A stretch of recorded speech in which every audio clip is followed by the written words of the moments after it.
வாழ்த்துவதில் வித்தவர்கள் அனைவருக்கும் வணக்கம். ஒரு இந்தியன் ஒருவன் இறந்து போனான். அவன் நரகத்திற்கு சென்றான். அவன் என்னை போன்ற ஒரு இந்தியன், உங்களை போன்றவன் அல்ல. நீங்கள் அனைவரும் சொர்க்கத்திற்கு தான் செல்வீர்கள். அங்கே சென்று பார்த்தான். நிறைய கூடாரங்கள் இருந்தன. ஒவ்வொரு கூடாரமும் ஒரு நாட்டை சேர்ந்தது. அமெரிக்கா, ரஷ்யா, இந்தியா போன்ற. நரகத்தில் எல்லா கூடாரத்திலும் ஒரே விதமான தண்டனைகள் தான் வழங்கப்பட்டது. முதல் தண்டனை என்னவென்றால், கூடாரத்தின் உள்ளே சென்றவுடன் ஒரு ஆணி படுக்கையில் படுத்து எழுந்திருக்க வேண்டும், அந்த வேதனை அனுபவிக்க வேண்டும். இரண்டாவது, ஒரு அரக்கர் 50 முறை சவுக்கடிகள் கொடுப்பார், அந்த சவுக்கடியை தாங்கிக் கொண்டு செல்ல வேண்டும்.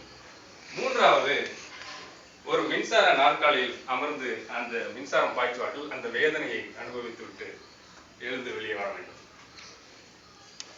இவன் பார்த்தான், இந்தியன் ஆகின்றவா, சற்று யோசித்தான். பல்வேறு நாடுகளின் கூடாரங்கள் இருக்கின்றன. நாம் அமெரிக்காவின் கூடாரத்துக்கு சென்றால் என்ன? ஏனென்றால் இந்தியவர்கள் அனைவரும் அமெரிக்கா போன்ற வேலை நாடுகளுக்கு தானே செல்வது விருப்பப்படுவார்கள். நாம் ஏன் அதற்கு செல்லக்கூடாது என்று யோசித்தான். ஆனாலும் சற்று கூர்ந்து கவனித்தால் இந்தியர்கள் அனைவரும் இந்திய கூடாரத்திற்கே சென்று வெளியே வந்தார்கள். இவனுக்கு மிகவும் ஆச்சரியமாகி போய்விட்டது. எப்படி இது இந்திய கூடாரத்திற்கே செல்கிறார்கள், நம்பவே முடியவில்லையே என்று சொல்லி இந்திய கூடாரத்திலிருந்து வெளியே வந்த ஒருவரை பார்த்து கேட்டான். ஆமா, நீங்க ஏன் இந்திய கூடாரத்துக்கு போயிட்டு வந்தீங்க அப்படின்னு கேட்டான். அதுக்கு அவர் சொல்றாரு, அது நம்ம கூடாரங்க, உள்ள போய் பாருங்க, ஆணி படுக்கையில ஆணியே கிடைக்காது, யாரும் அதை திருடிட்டு போயிட்டாங்க. ரெண்டாவது, சவுக்கடி கொடுக்க வேண்டியது யாரு? ஒரு அரசு ஊழியர். அவர்கிட்ட ஒரு 5-10 கொடுத்தா. மூணாவது, மின்சார நாற்காலி. மின்சாரம் எங்க வருது நம்ம ஊர்ல என்று சொன்னார். இவனுக்கு அப்படியா, சரி என்று அவனும் இந்திய கூடாரத்திற்கே சென்று வெளியே வந்தான். இது கேட்பதற்கு நகைச்சுவையாக இருக்கிறது. ஆனால் இன்றைய நிலையில் இந்திய நகரங்கள் நரகங்களாகத்தான் இருக்கின்றன அல்லவா? இந்த நிலையை மாற்ற முடியுமா?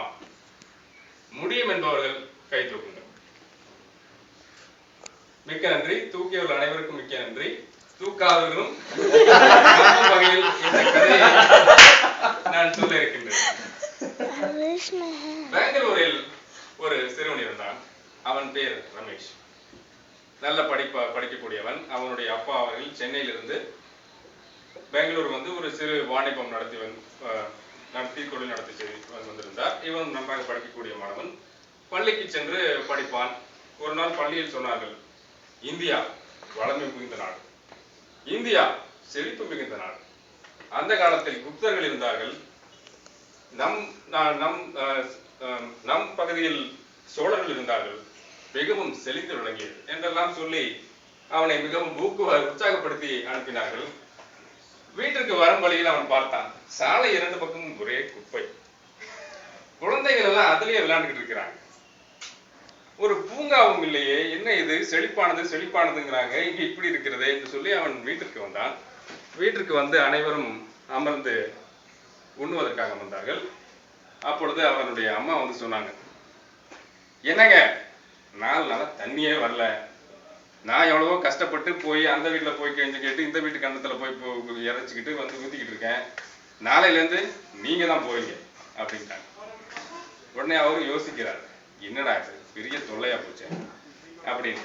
பெங்களூர்ல இருக்கோம், பெங்களூர்லயே தண்ணி வரலையே அப்படின்னு சொல்லிட்டு யோசிக்கிறாரு.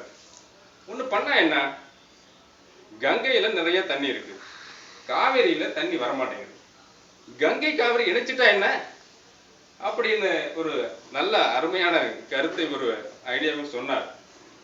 எல்லாரும் ஆமா ஆமா அதே மாதிரி செஞ்சிடலாம் அப்படின்னாங்க. அப்புறமா இந்தியா பாகிஸ்தான் பிரச்சனை, அதுக்கும் அங்கேயே உட்கார்ந்துட்டு சாப்பாடு மேடையில நல்ல பெரிய பெரிய கருத்துக்கள்லாம் தெரிவித்தாரு, எப்படி அதனுடைய தீர்வுகள்லாம் செய்யலாம் அப்படின்ட்டு. ஆனா இந்த பையன் சாப்பிட்ற பையனுக்கு ஒரே யோசனை, என்னடா இது பெரிய பெரிய பிரச்சனைகள்லாம் சர்வசாதாரணமா சாப்பிடும்போது தீர்த்து வைக்கிறாங்க, நம்ம தெருவில் இருக்க குப்பை எடுக்கிறதுக்கு ஆளை காணுமே, நம்ம போய் விளையாடுறதுக்கு ஒரு பூங்காவை காணுமே என்று சொல்லி அவனுக்கு ஒரே குழப்பமாக இருந்தது. யாரும் அதையெல்லாம் செய்யறதுக்கு வெளியே முன்வர மாட்டேங்கிறாங்களே என்று சொல்லி அவனுக்கு ஒரே குழப்பமாக இருந்தது. இந்த குழப்ப நிலையிலேயே வளர்ந்து வந்தான். நன்றாக படிக்கக்கூடிய மாணவன், உங்களை போன்ற. பிட்ஸ்பர்னானியில் சென்று இயற்பியல் படித்தான். அதன் பிறகு அமெரிக்காவும் வந்தான். நல்ல வேலை கிடைத்து வந்து இங்கும் வந்தவன் சும்மா இருக்கவில்லை, இன்னும் மேலாக படித்தான். அவன் பேர் தான் ரமேஷ். நான் முன்னாடியே சொல்லியிருக்கின்றேன், ரமேஷ் ராமநாதன். இங்கும் இன்னும் மேலாக MBA சென்று யாழ் யூனிவர்சிட்டியில் படித்து மிகவும் பெரிய வேலைகள் எல்லாம் கிடைத்தது. சிட்டி பேங்கில் மிகப்பெரிய வேலையெல்லாம் செய்து கொண்டிருந்தான். நம்ம அனைவரும் போலவே சாதாரண குடும்பம், 2-3 குழந்தைகள், காதலித்து மனம் செய்திருந்த பஞ்சாபி மனைவி என்று சொல்லி வாழ்க்கை வார நாட்களில் மிகவும் வேகமாக ஓடிக்கொண்டிருந்தது. விடுமுறை நாட்களில் சனி ஞாயிறுகளில் சற்று இளைப்பாறுவதற்காக குடும்பத்துடன் அவன் நேரத்தை போக்கிக் கொண்டு வாழ்க்கை வாழ்ந்து கொண்டிருந்தான். அப்பொழுது திடீரென்று அவனுக்கு ஒரு எண்ணம் தோன்றியது, நம்ம இப்படியே இருந்துட்டா என்ன ஆகுது, வெளியில மக்களோட சேர்ந்து பழக வேண்டுமே, மற்றவங்களோட சேர்ந்து நிறைய தொடர்புகள் உருவாக்கி கொள்ளலாம் என்று சொல்லி உங்களைப் போல டோஸ்ட் மாஸ்டர்ஸ் என்று நாம் எப்படி உருவாக்கி கொண்டு நம்மளை எல்லாம் பழகி கொண்டிருக்கோமோ அதே போன்று அவனும் ஏதோ ஒன்று செய்யலாம் என்று நினைத்து யோசித்துக் கொண்டிருக்கும் பொழுது அவனுடைய வீட்டு வாயிலில் ஒரு துண்டு பிரசாரம் ஒரு நாள் கண்டது. எடுத்து பார்த்தான். பூங்காவை சுத்தம் செய்கிறோம், இந்த ஞாயிற்றுக்கிழமை அனைவரும் வாருங்கள், சுத்தம் செய்துங்கள், உங்களுடைய சமூக தொடர்புகளை பெருக்கிக் கொள்ளுங்கள் என்று அதில் எழுதப்பட்டிருந்தது. பார்க்கும் பொழுது அவனுக்கும் ஒரு யோசனை, சரி சென்றுதான் பார்ப்போமே என்னதான் செய்கிறார்கள் என்று சொல்லி சென்று கவனித்தான். அங்கு நிறைய மக்கள் வந்தார்கள். நிறைய பேர் குப்பைகளை எடுத்து சுத்தம் செய்வதும் அந்த பூங்காவை சீர் செய்வதுமாக நிறைய பணி செய்தார்கள். ஒரு சிலரிடம் பேசினான், பழகினான், தொடர்புகளை உருவாக்கி கொண்டான். ஆனால் அவனுடைய மனதில் ஒரு எண்ணம், வரவங்க எல்லாம் ஏதோ ஒரு தொண்டு நிறுவனத்துடைய மக்கள் போல இருக்கு, இவ்வளவு ஆர்வம் பணிபுரிகிறாங்க அப்படின்னு நினைத்து கொண்டு வீட்டுக்கு சென்றான். ஞாயிற்றுக்கிழமை முடிந்தது. திங்கட்கிழமை வழக்கம் போல அவன் நியூயார்க் புறநகர் பகுதியில் வசித்து வந்தவன். நியூயார்க் சென்று வேலை செய்ய வேண்டும். எனவே புகை வண்டியில் செய்வதற்காக அவன் சென்றான். அன்று காலை 1 மணி நேரம் பயணம். அங்கே பயணித்துக் கொண்டிருக்கும் போது கவனித்தான், முதல் நாள் இங்கே தொண்டு நிறுவனத்திலிருந்து வந்தவர் ஒருவர் இங்கே என்ன செய்து கொண்டிருக்கிறார், அவரும் அனுபவத்திற்கு செல்கிறார்கள் போல இருக்கிறதே என்று இவனுக்கு சந்தேகம். சரி என்னதான் செய்கிறார் என்று சொல்லி அவரிடம் சென்று பேசுவோம் என்று சொல்லி அவனை போய் கேட்டான். ஆமா, நான் உங்களை நேற்று பூங்கால பார்த்தனே, நீங்க ஏதோ தொண்டு நிறுவனத்துல வேலை செய்யற ஒரு மாதிரில எனக்கு இருந்தது அப்படி என்று சொல்லி கேட்டான். அதுக்கு அவர் சொன்னாரு, இல்லை, எனக்கும் வேலை இருக்கிறது, எனக்கும் குடும்பம் இருக்கிறது, குழந்தைகள் இருக்கிறார்கள், எனக்கும் முழு நேர வேலை இருக்கிறது. நான் ஒரு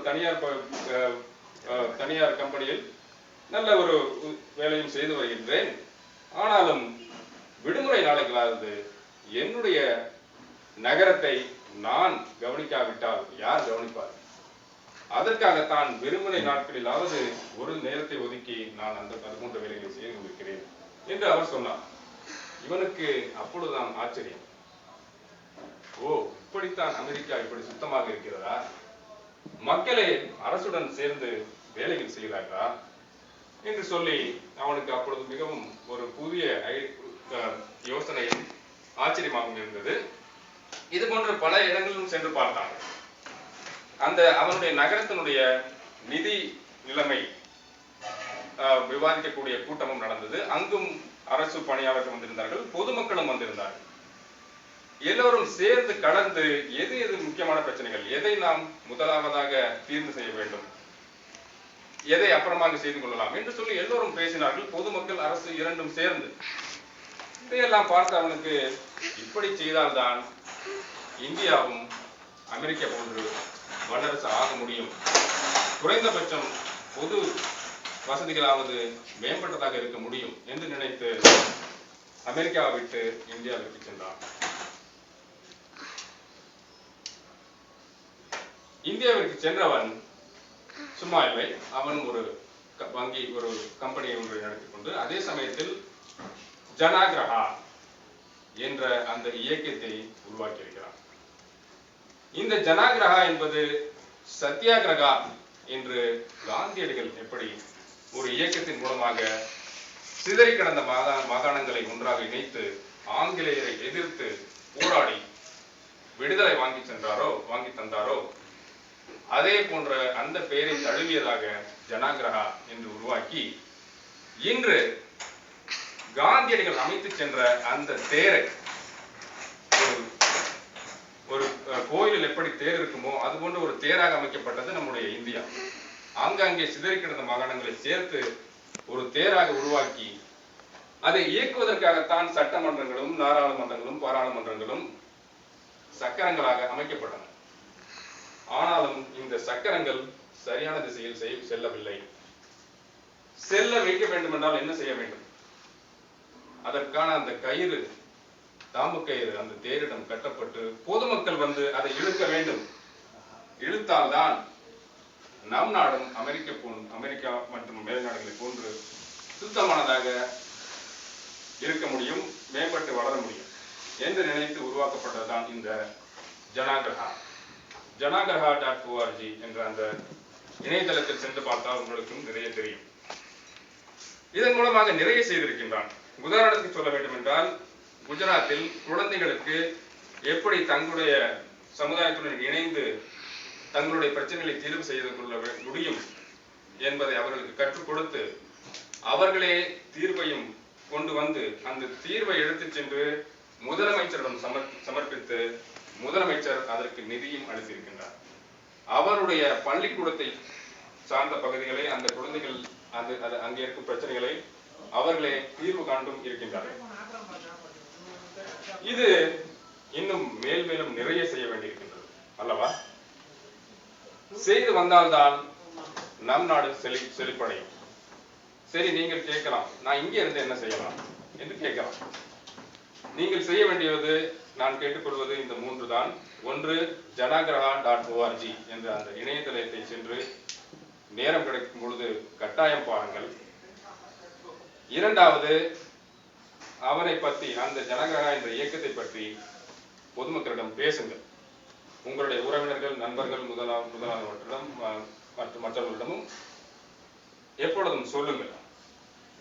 மூன்றாவது, உங்களுடைய முக புத்தகங்கள் மற்றும் பலவிதமான மின்னஞ்சல்கள் மூலமாக பொதுமக்களிடம் பரப்பிக்கொண்டே இருங்கள். இது போன்று செய்வதன் மூலம் நாமும் சிறந்த நகரங்களை உருவாக்க முடியும் என்பதை தெரிவித்துக் கொள்கின்றேன். நேரம் கொடுத்தமைக்கு மிக்க நன்றி. வணக்கம்.